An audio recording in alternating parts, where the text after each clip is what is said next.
May bagong flowers na naman ang aking anak. Ayan, kasi po kami kahapon ay lumuwas. Tapos, syempre, pag lumuwas, pinangako ko sa aking anak na bibilhan ko po siya ng mga magagandang bulaklak, mga bossing. Ayun, kaya, syempre, bawal makalimutan, nag-iisang prinsesa ko. Kahit wala na po yan, basta meron si Bunso, dapat meron din siya. Parehas po sila dapat meron. Kaya kumbaga si ate ang mapapakinabang na laang sa akin ay bulaklak at pamisa everyday.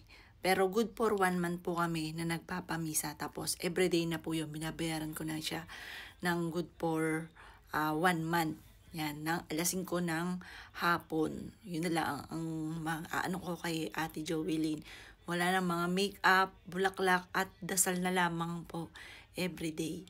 Ayan, bukod din syempre sa dasal namin sa gabi, bukod din yung pamisa everyday. Ayan, hello anak, napansin ko lang mga bossing ko, eto pakita ko po sa inyo. Eto, na-amaze ako kasi violet po siya ng bulaklak. Sabi ko, ano po ba yung violet na yan? Ano po ba yung kinulayan? Hindi, fresh flower daw po yan. Tapos, ito rin, yung 24 pieces na roses. Tapos, ito, ang cute niya, carnation. Ayan, yung gantong pagkakabili ko, 200 pesos. Ang cute niya, oh, carnation po siya. Tapos, itong ganto, 900. Diba, napakamura na po yan. Ayan, tas to, 900 din. Kasi, pag dito sa amin sa Binyan, Laguna mo siya binili, nako, yung 1.8, high blood ako. Parang ginupit-gupit lang siya. Hindi siya ganun kagandahan yung ayos. Kaya, tas, ang tagal ko pang inintay. Sabi ko, ito na yung 1.8. Matalang ito, mga boss, oh. 900 pesos. Pero syempre, dangwa po yun. Yun talaga yung bilihan. Eto, napansin ko lang. Iningatan ko talaga siya. Para hindi siya maputulan kasi naputol yung pinakamagandang sunflower nung isang bili ko. Tapos, iningatan ko po siya. Alam niyo po, pag tungtong dito, nalaglag etong isang flower. Kaya sabi ko, siguro ikaw to, anak. Yan. Yan yung aking anak.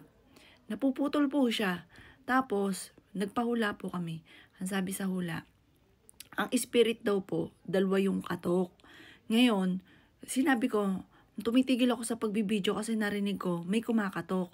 Tapos sabi sa akin ng manghula, ilan yung katok? Sabi ko, ay hindi ko po nabibilang. Sige po, bibilangin ko. Alam niyo po nung binilang ko, biglang ko nilabutan 2 beses. Tapos minsan, kinikilabutan ako, yung mga buko sa ulo, parang tumataas po siya. Tapos sabi, nasa likod ko lang si Joelyn, parang hinahaplos ako o nakahagpo sa akin. Kaya daw po ganun. Siyempre, bilang nanay, masaya ako pagka ganun. Hindi ako natatakot. Kasi gusto ko mapapakita sa akin yung aking anak na prinsesita. Ayan. Kaya, pagka nagpapahula ako, yung bang tipo na parang yung pakaramdam ko, parang namimiss ko na yung anak ko. Kahit sa way na pag ganun, na may sinasabi sila, naiibsan kahit papaano yung sakit ba yung napagkamiss sa kanya. Kasi sabi, nandito siya.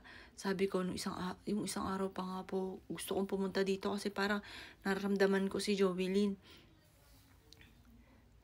Tuwing umaga, sabi ko, good morning anak, good morning sa napakaganda kong anak.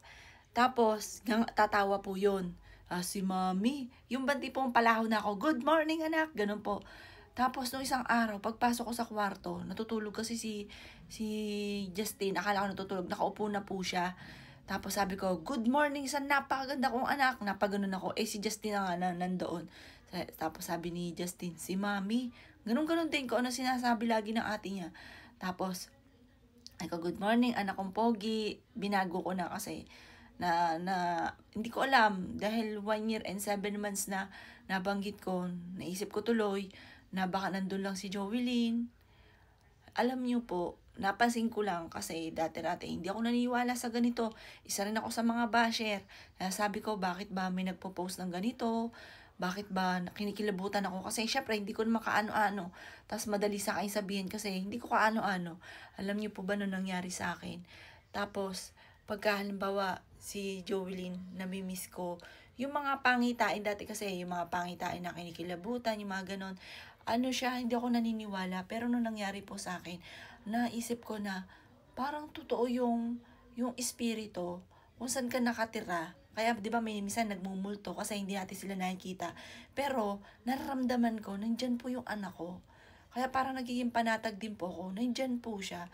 May mga senyales na parang may nag-doorbell, naisip ko biglang nandiyan na yung anak ko, tapos biglang parang gumalaw yung picture, or kaya parang biglang nalaglag yung picture, yung mga ganun. Kaya sabi ko, ay, nandito lang yung anak ko. Tapos yung mister ko, kasi sila yung hinahatid ng mister ko sa school, si Jovelyn. Sasabihin, anak, kumain ka na ba? Daddy, kumain ka na, aalis na tayo. Yung ganun, naririnig daw niya, Daddy, kumain ka na. Kaya minsan daw parang gusto niya sumagot, sige anak, kakain na kami, nagluluto lang si mami. Yung mga ganun ba? Kaya sabi ko, ay, hindi lang natin nakikita sila, kung saan sila nakatira, hindi po sila umaalis. Yung presensya po nila, nandun pa rin. Tapos, eto yung sa spa, yung favorite naming spa sa Alabang. Nagtago po kami dyan. Tuwan-tuwa po siya. Nakaupo, hindi lang ano pa dito eh. Nakaupo sa bathtub. Iba-iba po yung postura po namin. Tawa kami ng tawa dyan. Alam niyo po ba, merong yun? 9. Yan. Kasi yung mga ganun 9, hindi po yung kagandahan.